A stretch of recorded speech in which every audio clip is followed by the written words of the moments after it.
Muito bem, queridos, vamos ler capítulo 2 da carta de Paulo aos Filipenses, do verso 1 até o verso 11.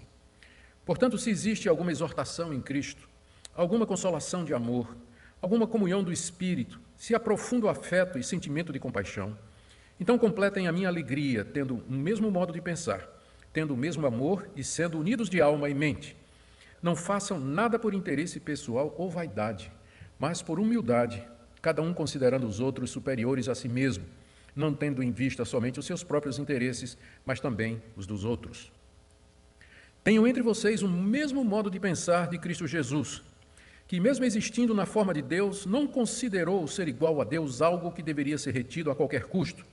Pelo contrário, ele se esvaziou, assumindo a forma de servo, tornando-se semelhante aos seres humanos, e reconhecido em figura humana, ele se humilhou, tornando-se obediente até a morte e morte de cruz. Por isso também Deus o exaltou sobremaneira, e lhe deu o nome que está acima de todo nome, para que ao nome de Jesus se dobre todo joelho nos céus, na terra e debaixo da terra, e toda língua confesse que Jesus Cristo é Senhor, para a glória de Deus Pai. Muito bem, queridos, na mensagem anterior, o apóstolo Paulo havia encorajado os filipenses a viver de maneira digna do Evangelho. Isso incluía que eles se unissem contra os adversários do Evangelho na cidade de Filipos, os moradores romanos, que eram hostis, os judeus que sempre perseguiram, os falsos mestres judaizantes que estavam pregando um outro evangelho e alguns que se consideravam cristãos, mas viviam uma vida de libertinos. Paulo também os exorta a não temer esses adversários, a não ficar com medo deles, mas ficarem firmes na fé em Cristo Jesus.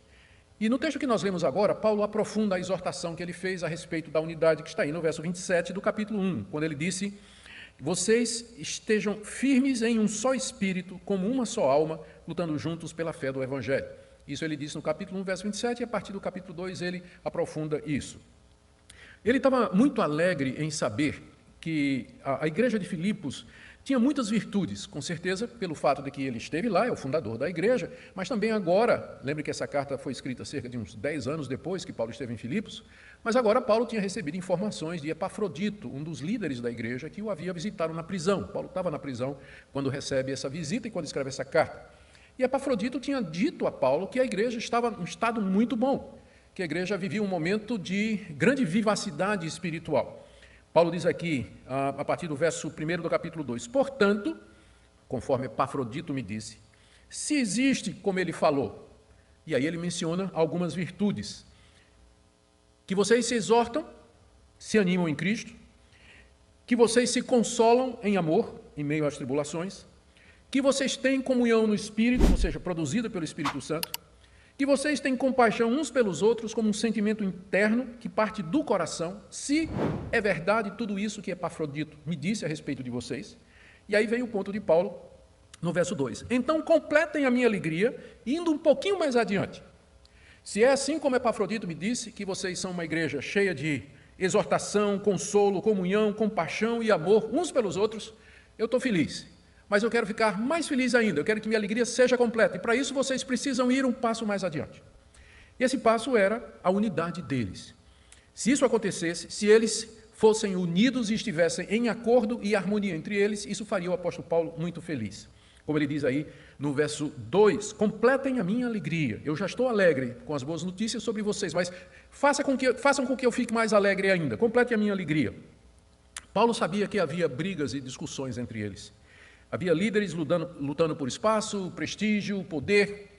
Ele menciona duas mulheres no capítulo 4, verso 2, uma chamada Evódia e outra chamada Sintique, que ele reconhece que eram trabalhadoras na obra de Deus, mas que estavam em desacordo, provocando talvez partidarismo dentro da igreja. Era necessário, então, que a igreja avançasse mais um ponto. Já tinha muita coisa boa, mas ainda não era suficiente. Eles precisavam avançar mais um ponto no caminho da santidade. Paulo, então, pede, no verso 2, que haja harmonia entre eles. Completem a minha alegria, tendo o mesmo modo de pensar. E o que é que significa esse mesmo modo de pensar? São três coisas aqui. Quando ele fala mesmo modo de pensar, ele não está dizendo que os filipenses deveriam todos pensar exatamente igual sobre todas as coisas, porque isso não é possível numa igreja. O que ele quer dizer é que eles deveriam querer e desejar a mesma coisa, ter o mesmo objetivo, a ponto de se unirem naquilo que é essencial, trabalhando as diferenças que havia entre eles, que eles tivessem, então, o mesmo modo de pensar. Segundo, que eles tivessem o mesmo amor uns pelos outros, como está ainda no verso 2. Ou seja, que eles estivessem dispostos a amar e ser amados, e que isso não fosse feito somente por uma parte dos membros da igreja, mas por toda a igreja. E terceiro, que eles fossem unidos de alma e de mente, que houvesse uma união da alma e da mente deles, que houvesse harmonia entre eles com relação à pregação do Evangelho, defesa do Evangelho, enfim, para que a igreja se mostrasse unida diante de tanta dificuldade. Siga o raciocínio do apóstolo Paulo. Eu ouvi dizer que existe comunhão, que existe amor, que existe compaixão entre vocês. Eu estou muito alegre, mas eu quero ficar mais alegre ainda. Complete a minha alegria, vivendo juntos, tendo o mesmo pensamento, sentindo a mesma coisa, caminhando juntos com o mesmo objetivo. Paulo, então, faz esse profundo apelo para a união. Em seguida, ele diz, nos versos 3 a 4, que eles não fossem arrogantes e egoístas, porque é isso que está na raiz das divisões e das discórdias. E ele pede 3 atitudes a partir do verso 3. Primeiro, não façam nada por interesse pessoal ou vaidade. Está logo aí no início do verso 3, você pode conferir. Interesse pessoal seria fazer coisas em busca daquilo que lhe interessa. Você querer só aquilo que lhe interessa. Isso se chama partidarismo ou ambição egoísta. Paulo diz, não faça nada por interesse pessoal e nem por vaidade. Vaidade aqui significa fazer alguma coisa buscando aparecer e assim ganhar os elogios de outras pessoas. Infelizmente, essas motivações estão por detrás de muita desunião, de muita briga e de muito conflito que tem nas igrejas. As pessoas fazendo as coisas pelos seus interesses pessoais ou por vaidade. Que também, Paulo diz, vocês considerem os outros superiores a si mesmos. Veja aí o final do verso 3. Considerando os outros superiores a si mesmo. Ou seja, em vez de você se julgar superior aos outros, ou melhor do que os outros, você faz exatamente o contrário. Você considera que eles são superiores a você, que eles são melhores do que você, mais capazes do que você, eles vivem uma vida muito superior à sua, espiritualmente falando, e não faça comparações desfavoráveis, como as pessoas costumam fazer, destacando as fraquezas e os defeitos das outras pessoas. E que cada um tenha em vista, principalmente, o interesse dos outros, verso 4. Não tenha em vista somente os seus interesses, mas também os dos outros, ou seja, que seu alvo seja o bem dos outros e não o seu, e que você se dedique a promover o bem dos irmãos. Que exortações fortes, não é? Radicais. Vamos seguir aqui a linha do pensamento do apóstolo Paulo. Eu ouvi dizer que vocês estão vivendo uma vida de igreja maravilhosa, né? Vocês são um modelo de igreja. Tem amor, tem comunhão, tem fraternidade, tem compaixão. Eu estou feliz com isso, mas eu quero que vocês vão um passo mais além. Eu quero 2 coisas de vocês. Primeiro, que vocês estejam unidos no mesmo parecer, na mesma mente, no mesmo coração, lutando juntos pelo Evangelho. E segundo, que vocês não façam nada pelos motivos errados. Interesses egoístas, interesses próprios, por vaidade, se considerando superiores às outras pessoas. Na verdade, busque o interesse dos outros e sempre pense que os outros são superiores a você. Essa é a exortação que o apóstolo Paulo faz aqui. É evidente que, para que tudo isso acontecesse, eles precisavam se humilhar diante de Deus, não é verdade? Porque está óbvio, pelo que Paulo está dizendo aqui, que a raiz daquela atitude de desunião na igreja de Filipos era exatamente a arrogância, a vaidade, a presunção, o egoísmo. Então, para que houvesse unidade, para que houvesse harmonia, para que houvesse consenso na igreja, era preciso que eles se humilhassem, renunciassem a si mesmos e buscassem o exemplo e buscassem o bem dos outros. E é aqui que entra o exemplo de Cristo Jesus, do verso 5 até o verso 11, numa das passagens mais conhecidas da Bíblia. Que Paulo introduz assim: tenham entre vocês o mesmo modo de pensar de Cristo Jesus.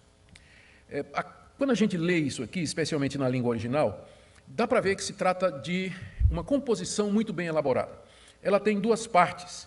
Os primeiros 3 versículos celebram a humilhação de Cristo. Os versos 6, 7 e 8 falam de como Cristo se humilhou por amor aos outros. A segunda parte também tem 3 versículos e celebram a exaltação de Cristo do verso 9 até o verso 11. A maneira como essa passagem foi composta é tão bem elaborada e intencional que muitos estudiosos, quase que a absoluta maioria deles, afirma que isso aqui se trata de uma composição ou de um hino cristão que provavelmente já existia antes do apóstolo Paulo. Paulo está usando aqui, talvez com algumas modificações, ou foi um hino que o próprio Paulo compôs para falar de Cristo, da sua humilhação e da sua exaltação.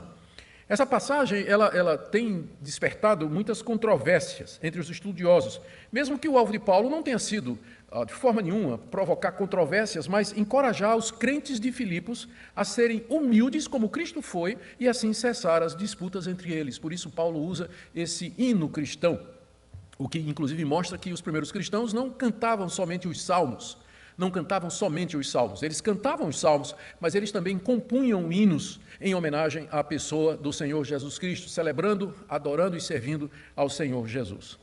E eu quero então agora ver com vocês esse hino cristão dos mais antigos que nós temos, onde a pessoa de Cristo é central. Os 3 primeiros versículos falando a respeito da sua humilhação em nosso benefício. E nós vamos aí, primeiro, ver a ordem do apóstolo Paulo nos versos 5 e 6, que eles devem ter o mesmo modo de pensar de Cristo Jesus. Tenho entre vocês o mesmo modo de pensar de Cristo Jesus, que mesmo existindo na forma de Deus, não considerou ser igual a Deus algo que deveria ser retido a qualquer custo. Ou seja, quando Paulo diz assim, vocês têm que ter o mesmo modo de pensar de Cristo, ele quer dizer que vocês tenham a mesma atitude que Cristo teve com respeito aos seus direitos. Cristo já existia eternamente como Deus, diz o apóstolo Paulo no verso 6. Ele existindo na forma de Deus. A expressão forma aqui não indica apenas a forma externa, mas indica a natureza e a essência do ser de Deus. A Nova Tradução na linguagem de hoje já traduziu assim, ele tinha a natureza de Deus. E como também a manifestação dessa natureza, a sua manifestação externa, em brilho, glória e majestade, que aí pode ser chamado de forma, mas a forma é derivada diretamente da natureza de Deus. Então, quando Paulo diz que Cristo existia, que ele existia na forma de Deus, ele está dizendo que Cristo é pré-existente, que ele já existia como Deus desde toda a eternidade, desfrutando da glória de ser um com Deus.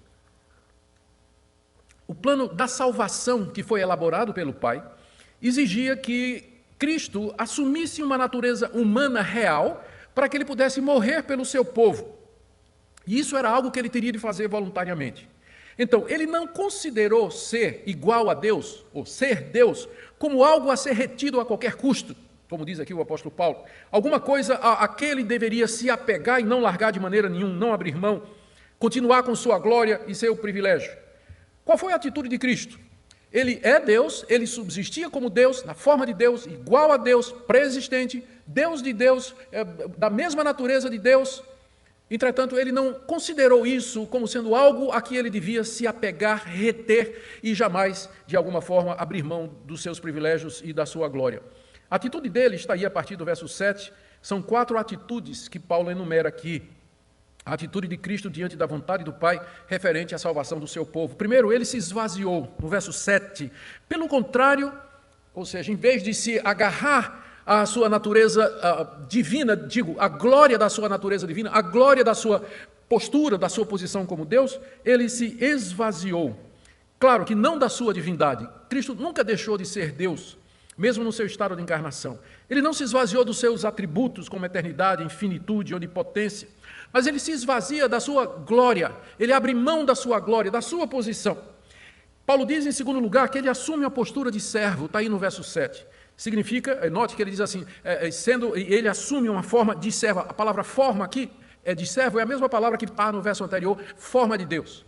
Se referindo à natureza de servo, né, natureza real. Ele, de fato, se tornou como um escravo, ele se submeteu à vontade do Pai. Ele tomou a posição de obediência como um servo, como um escravo toma diante do seu Senhor. Terceiro, em obediência ao Pai, ele assume uma natureza humana, ainda no verso 7, assumiu a forma de servo, tornando-se semelhante aos seres humanos e reconhecido em figura humana. Quando ele diz semelhante aos seres humanos, não quer dizer que ele apenas parecia homem, mas que ele era exatamente um homem, da mesma forma que ele era exatamente Deus. E é nisso que consiste o esvaziamento de Cristo. Não que ele deixou de ser Deus, só que agora ele se torna homem também. Ele não se transforma em humano, mas ele adiciona à sua natureza divina uma natureza plenamente humana. Na encarnação, Jesus Cristo assume uma natureza humana verdadeira, embora sem pecado, mancha ou corrupção. E ao fazer isso, ele se autolimita. Ele passa a sofrer as dores, as necessidades, os sentimentos e as tentações dos homens. E isso era necessário para que ele pudesse nos representar, para que ele pudesse, como parte da nossa raça, sofrer em nosso lugar, morrer pelos nossos pecados e pagar a nossa culpa. Em quarto lugar, Paulo diz aí no verso 28 que ele se humilhou. Ele se humilhou. E em que sentido ele se humilhou? A explicação está nos versos seguintes. Ele se humilhou, tornando-se obediente até a morte e morte de cruz. É nesse sentido que ele se humilhou. Ele se tornou obediente à vontade do Pai, obedeceu ao Pai, ainda que isso lhe custasse experimentar a morte. Ele que é Deus, ele que preexiste como Deus, ele que sempre existiu, ele se esvazia das suas prerrogativas, da sua glória, assume a natureza humana e obedece ao plano de salvação idealizado pelo Pai, em que ele vai obedecer até a ponto de morrer.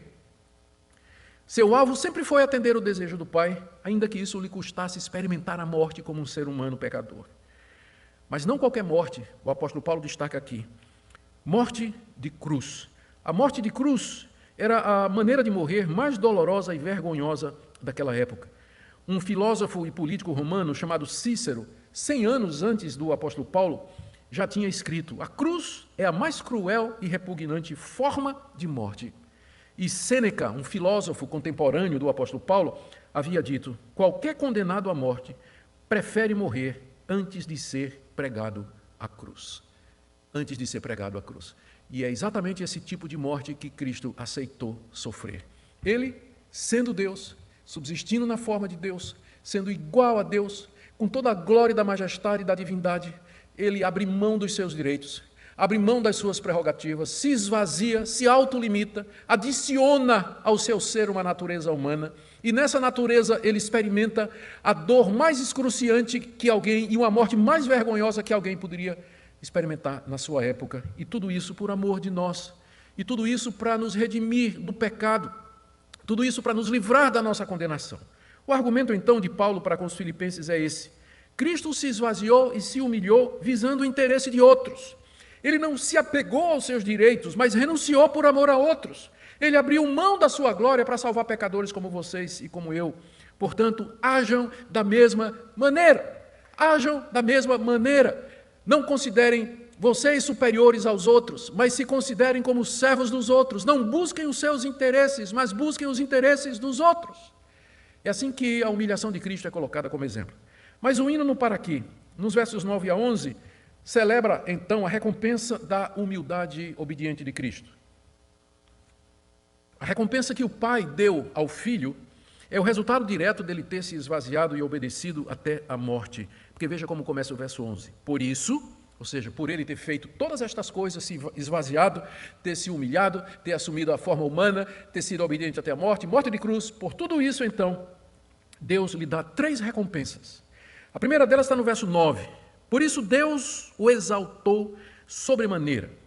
Ou seja, Deus não somente o ressuscitou de entre os mortos, depois que ele sofre a morte de cruz, no terceiro dia, Deus o traz de volta à vida. Mas não somente isso, Deus o eleva a uma posição de honra, na verdade, ao lugar da mais alta honra. Deus lhe dá a posição mais elevada em todo o universo. É isso que significa: Deus o exaltou sobremaneira. Deus lhe deu a posição mais elevada de todo o universo, a posição de maior honra em todo o mundo de Deus. Segunda coisa, Deus lhe deu um nome que está acima de todo nome. Final do verso 9, o apóstolo Paulo diz aí com muita clareza: trata-se do nome Senhor, palavra grega Kyrios. Ele passa a ser chamado de Senhor Jesus Cristo. Senhor Jesus Cristo. Para vocês entenderem o poder desse nome, essa palavra Senhor, Kyrios no grego, é a tradução que a versão grega do Antigo Testamento consistentemente faz para a palavra hebraica Yahweh, que é o tetragrama divino, é o nome de Deus. O nome de Deus do Antigo Testamento é Yahweh. Quando a Septuaginta traduziu do hebraico para o grego, traduziu Yahweh como Kyrios, como Senhor. E é esse nome que Paulo diz que Deus deu a Jesus Cristo. Deus lhe deu o nome de Senhor. A palavra Cristo significa ungido, Messias, e a palavra Jesus vem da raiz hebraica que significa Yahvé salva. Esse é o nome que está acima de todos os nomes dos seres vivos criados por Deus, anjos, animais, sobre toda a natureza, sobre esse cosmo imensurável. É isso que Deus lhe deu após ele ter se humilhado, se esvaziado e ter sido obediente até a morte e morte de cruz. Deus o ressuscita, Deus o coloca na posição mais elevada do universo e Deus lhe dá o nome de Kyrios, de Senhor, aquele que está acima de tudo e de todos. E aí vem a terceira recompensa, que está no verso 10, são todas interligadas. Não é? No verso 10, Paulo diz assim: para que ao nome de Jesus se dobre todo o joelho nos céus, na terra e debaixo da terra. Aqui, Paulo está citando o profeta Isaías, no capítulo 45, verso 23, onde Yahweh, o Deus de Israel, diz assim: diante de mim se dobrará todo o joelho e jurará toda a língua. Paulo pega essa passagem de Isaías, onde Deus diz: um dia todo mundo vai se dobrar diante de mim, todo joelho vai se curvar diante de mim e toda língua vai professar o meu nome. Paulo pega essa passagem que é aplicada a Deus no Antigo Testamento e ele aplica a Jesus Cristo, para que ao nome de Jesus todo mundo se dobre diante dele. Paulo aqui deixa claro que ele cria que Jesus Cristo de fato era Yahweh, que ele era Deus encarnado, Deus entre nós, e que um dia, e Paulo tem aqui em mente o dia do juízo, quando Jesus Cristo vier em glória, poder e majestade, todos se dobrarão diante dele. Ele faz aqui, ele diz assim: todo joelho nos céus, na terra e debaixo da terra. Aqui é uma expressão para dizer todos os seres morais vivos, céus, referência aos anjos que não caíram, os anjos eleitos, os anjos santos. Terra, toda a humanidade. Debaixo da terra, talvez uma referência aos anjos caídos, né? Naquela época pensava-se que o Hades estava embaixo da terra, e os homens perdidos lá também. Talvez não devíamos forçar muito essa classificação, porque a expressão quer dizer simplesmente todos os seres vivos se dobrarão diante de Cristo e confessarão que Ele é Senhor. Os anjos eleitos, os anjos caídos, os homens eleitos, os réprobos, perdidos, toda a criação, cosmos, confessarão que Jesus Cristo é Senhor, até mesmo aqueles que o rejeitaram e crucificaram. Muitos farão isso naquele dia, voluntariamente, com grande alegria, com grande exultação. Nós aqui, já agora, declaramos, com toda a alegria do nosso coração, Jesus Cristo é Senhor, e quando Ele vier em glória, nós nos ajoelharemos diante dEle e também, com o coração cheio de gozo e alegria, diremos: Tu és o Senhor dos céus e da terra. Também os ímpios, também os incrédulos, também os ateus, os inimigos do Evangelho, eles se dobrarão diante de Jesus Cristo e, cheios de horror, cheios de terror, cheios de vergonha, eles também dirão: sim, Tu és Senhor, sim, Tu és Senhor. E tudo isso, Paulo diz, acontece para a glória de Deus. Final do verso 11, que toda língua confesse que Jesus Cristo é Senhor, para a glória de Deus Pai. Porque no final, esse é o alvo de todas as coisas, a glória de Deus Pai. Por esse motivo que Cristo não se apegou ao fato de que Ele era Deus. Por isso que Ele renunciou aos seus privilégios. Por isso que Ele se esvaziou da sua glória. Por isso que Ele adicionou a si uma natureza humana, na qual Ele podia sofrer e morrer pelos queridos, eleitos, amados de Deus antes da fundação do mundo, para que Ele pudesse ressuscitar, para que Ele pudesse ser exaltado como Senhor de tudo e de todos, para que diante dEle todos se dobrem no dia, naquele grande dia, porque tudo isso no final vai trazer glória para o Pai. Essa é a resposta que a gente dá à pergunta: por que Deus criou o mundo? Por que Deus fez esse plano? Por que Ele colocou o homem no jardim? Por que deu um teste ao homem se sabia que o homem ia pecar? Porque na sabedoria de Deus, na sua grande autoridade e poder, Ele sabia que no final tudo isso iria redundar em glória para o seu nome. E é isso que o apóstolo Paulo está falando aqui. Resumindo, Filipenses, vocês já são uma igreja maravilhosa, tem muito amor, tem muita comunhão, muito consolo, mas vocês precisam ser unidos. Então, estejam unidos de pensamento, de mente, com o mesmo objetivo, o mesmo propósito. Não façam nada por vanglória, não fiquem buscando os interesses de vocês, porque isso só dá briga, lutar pelo espaço, lutar por poder, por liderança, por prestígio. Não. Mas tenham em vocês a mesma atitude que houve em Cristo Jesus, porque Ele mesmo sendo Deus, Ele não achou que isso era alguma coisa a qual se deveria apegar, a ponto de dizer assim: eu não vou deixar o meu patamar divino, o meu privilégio de ser Deus para me rebaixar a alguma coisa menor. Não. Ele esvaziou-se da sua glória, nunca da sua divindade nem dos seus atributos, esvaziou-se da sua glória, tornou-se obediente à vontade do Pai, se humilhou, adicionou a natureza humana, e nessa natureza humana Ele sofreu a contradição dos pecadores, Ele foi tentado, passou fome, foi esbofeteado, torturado, finalmente morreu, a morte mais vergonhosa daquela época. Sejam como Cristo, diz o apóstolo Paulo, não busca o interesse de vocês, e no final vocês receberão a recompensa, porque também Deus recompensou a Cristo Jesus. Deus o levantou de entre os mortos, Deus o exaltou à posição mais gloriosa do universo, e lhe deu um nome que está acima de todo nome, Senhor Jesus Cristo. E a própria menção desse nome, um dia, todo o universo vai se dobrar diante dele e confessar que ele é Senhor. E assim o Pai vai receber glória. Dessa maneira o apóstolo Paulo encoraja a igreja dos filipenses a viver em união, em harmonia e unidade. O que é que essa passagem, queridos, terminando, nos ensina a respeito do Senhor Jesus Cristo e quais implicações para nós? Primeiro, ela ensina que Ele é verdadeiro Deus. Jesus Cristo é verdadeiro Deus. Ele é pré-existente, Ele não foi criado. Ele é um com o Pai e com o Espírito Santo. Segundo, que Ele se tornou um homem de verdade, verdadeiro homem. Não era aparência, como queriam alguns gnósticos no primeiro século, mas Ele era real, sem se esvaziar de sua plena divindade ao mesmo tempo. E Ele permanece Deus homem para todo sempre. Eu sei que isso é uma coisa sobre a qual os evangélicos pensam um pouco, mas o Senhor Jesus Cristo, hoje, Ele continua com a mesma natureza humana que Ele adquiriu, que Ele tomou para si na encarnação no ventre da Virgem Maria, só que, é claro, glorificada e exaltada depois da sua ressurreição. Mas Ele é verdadeiro Deus e verdadeiro homem. O que é que isso representa para nós? Que nós temos um de nós assentado na posição mais alta do universo, que nós temos um de nós sentado à direita de Deus, que intercede por nós, que nos compreende, e é o nosso mediador, o único mediador entre nós e Deus. Ele está sentado nessa posição mais alta e honrosa para ser nosso Salvador, Redentor e o nosso Senhor, e também o nosso modelo e o nosso exemplo. Eu termino com algumas aplicações práticas. A primeira delas é para os pastores e líderes que porventura estejam me seguindo, eu, pastores com ele. Queridos, não busquemos poder, prestígio, elogios e os nossos interesses. É tão fácil a gente fazer isso na posição de liderança espiritual, de líder espiritual. A gente usa uma capa de santidade, uma capa de cristandade, de espiritualidade, mas no íntimo do nosso coração a motivação é o nosso interesse próprio, é a nossa vaidade, é a busca de elogios, é a busca de números, de seguidores, de likes nas nossas publicações, nos nossos canais. Não devemos fazer absolutamente nada a não ser movidos pela glória de Deus. Queridos, vamos servir ao rebanho que Deus colocou sob o nosso pastoreio. Para isso é necessário que a gente se esvazie, que a gente busque o que é dos outros, busque o interesse do rebanho, em vez de pensar o que é que eu posso arrancar desse rebanho. Ensinemos também aqueles que Deus nos confiou a viver em amor e concórdia, ensinando a palavra de Deus, a sã doutrina, falando a respeito do Senhor Jesus, trazendo sempre o exemplo do Senhor Jesus diante deles. Para todos nós, terminando, eu queria trazer essa aplicação. Eu destaco aqui o ponto central da humilhação de Cristo. Por que é que Ele fez tudo isso? Por que é que Ele se esvaziou, se humilhou, assumiu forma humana e morreu numa cruz? A resposta é, Ele foi obediente. Ele queria obedecer ao Pai.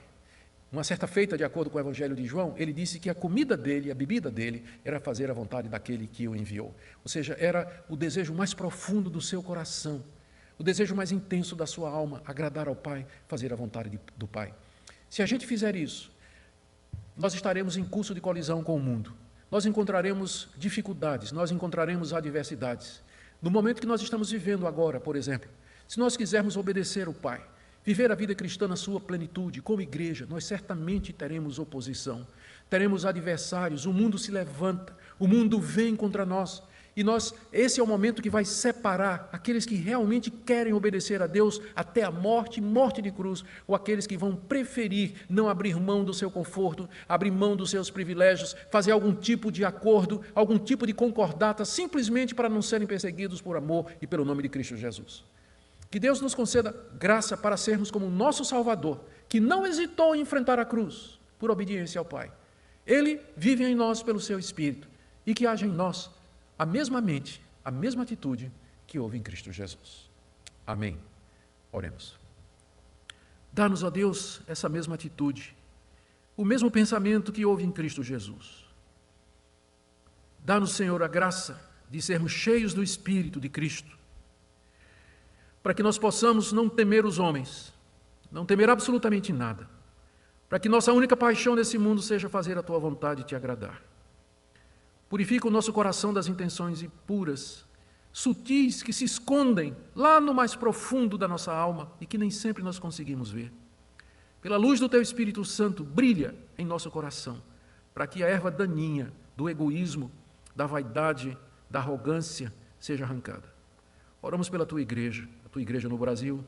Tem misericórdia daqueles que caíram na armadilha dos adversários e que hoje se veem lutando com as mesmas armas, xingando, insultando, provocando.